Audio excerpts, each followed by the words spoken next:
maka kekuasaan di tangan orang terhormat akan menjadi baik, akan menjadi kokoh.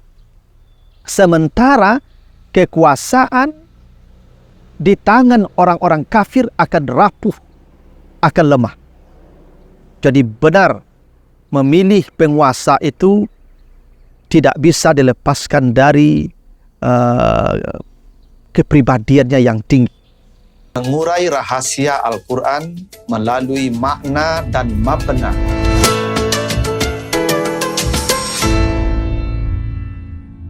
Assalamualaikum warahmatullahi wabarakatuh. Alhamdulillahi rabbil alamin. Wassalatu wassalamu ala asrafil anbiya'i wal mursalin wa ala alihi wa ashabihi ajmain. Pemirsa program makna dan mabna yang dimuliakan Allah, kembali kita lanjutkan bahasan kita tentang struktur dan bangunan kata dan kalimat di dalam Al-Quran, serta pesan dan makna di balik bangunan dan struktur kata dan kalimat di dalam ayat-ayatnya. Kali ini kita akan bahas firman Allah surat Al-An'am ayat 165 dan surat Fatir ayat 39. Kita baca ayatnya, surat Al-An'am 165. A'udzubillahi minasyaitonirrajim. Wa huwallazi ja'alakum khalaifal ard wa rafa'a ba'dakum fawqa ba'din darajat liyabluwakum fima atakum inna rabbaka sari'ul iqab wa innahu ghafurur rahim.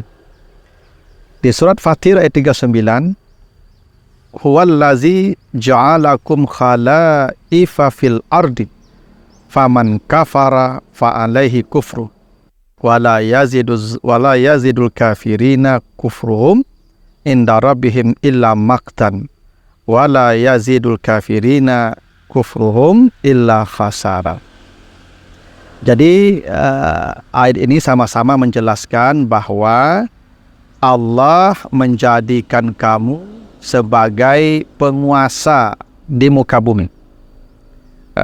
Al-An'am Allah juga berkata, wa huwallazi ja'alakum khalaifal ardi. Dialah Allah yang menjadikan kamu penguasa di muka bumi. Di surat Fatir juga begitu. Huwallazi ja'alakum khalaifa fil ardi. Tapi ada perbedaan struktur. Coba perhatikan. Di surat Al-An'am ayat 165, itu penguasa di muka bumi disebutkan dalam bentuk idafah namanya, mudaf dan mudafun ilaih, khalaifal ardi. Jadi khalaif itu mudaf, al-ardi mudafun ilaih. Sementara di surat Fatir Allah mengungkapkan dalam bentuk jar majrur, khalaifa fil ardi.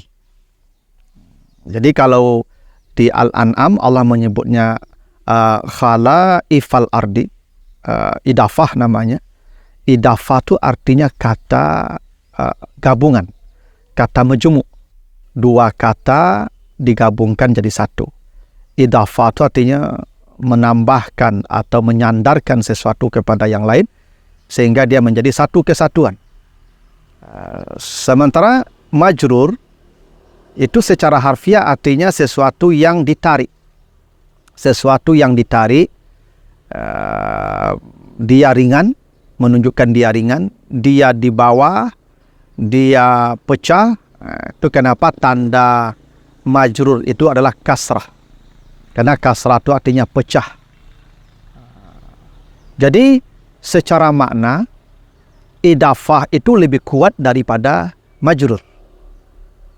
Kenapa? Karena idafah itu artinya gabungan. Karena gabungan itu menunjukkan makna kekuatan. Sementara majrur itu artinya bawah, ditarik, pecah, rendah.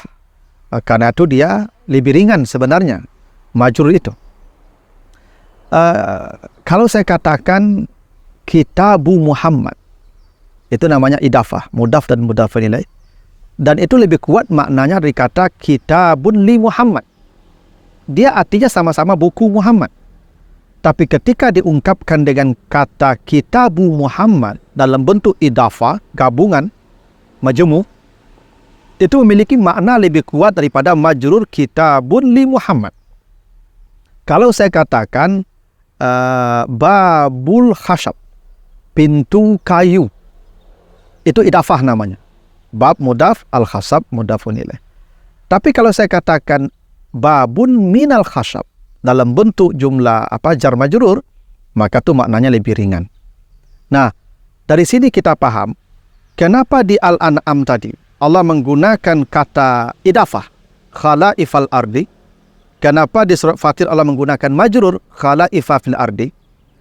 Di situ ada pesan bahwa jabatan kekuasaan yang di surat Al-An'am jauh lebih kuat, lebih kokoh daripada jabatan dan kekuasaan yang di surat Fatir. Kenapa begitu? Demikian tidak bisa kita lepaskan dari perbedaan konteks kedua ayat ini. Coba perhatikan.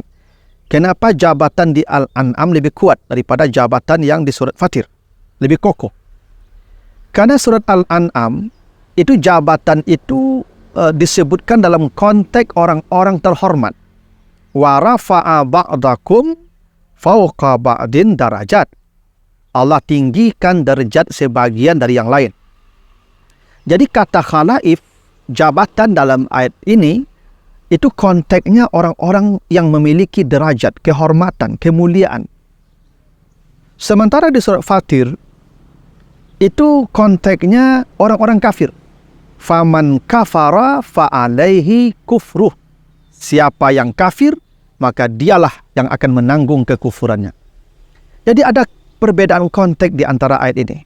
Al-An'am, kekuasaan itu dalam konteks orang-orang mulia, orang-orang terhormat. Sementara Fatir, kekuasaan itu dalam konteks orang-orang kafir. Tadi, idafah lebih kuat daripada majrur.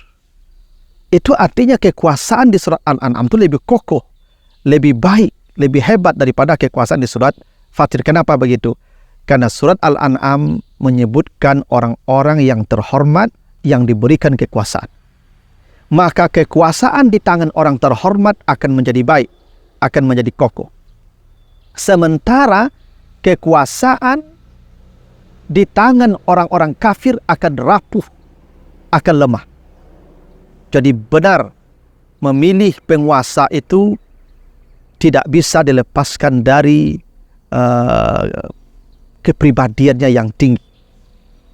Kepribadian orang yang rendah, apalagi orang kafir, tidak akan mendatangkan kekuasaan yang baik dan bernilai. Kenapa? Karena khalaifa fil ardi, kekuasaannya menjadi kasrah, menjadi majrur di tangan orang kafir. Di tangan orang kafir, orang yang tidak punya kepribadian yang mulia, bukan orang terhormat, maka kekuasaan akan menjadi majrur, akan menjadi kasrah, pecah, hancur lebur. Itu kenapa idafah itu artinya gabungan. Sementara majrur itu bentuknya mufrad. Jadi khalaifal ardi itu majmu', gabungan. Khalaifa fil ard itu khalaif itu bentuknya mufrad, tunggal. Dan itu menunjukkan kelemahan. Karena itu para hadirin, jangan gegabah dalam memilih pemimpin. Perhatikan kepribadian dia dengan baik.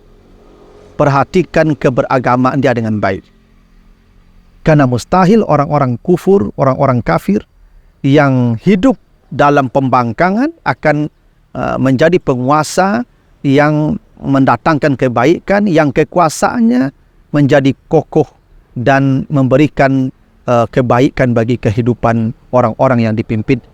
Itulah kenapa untuk orang yang memiliki darajat, kekuasaannya mudafun ilaih khalaifal ardi, menunjukkan kekuatan, kemanfaatan yang besar, kekokohan.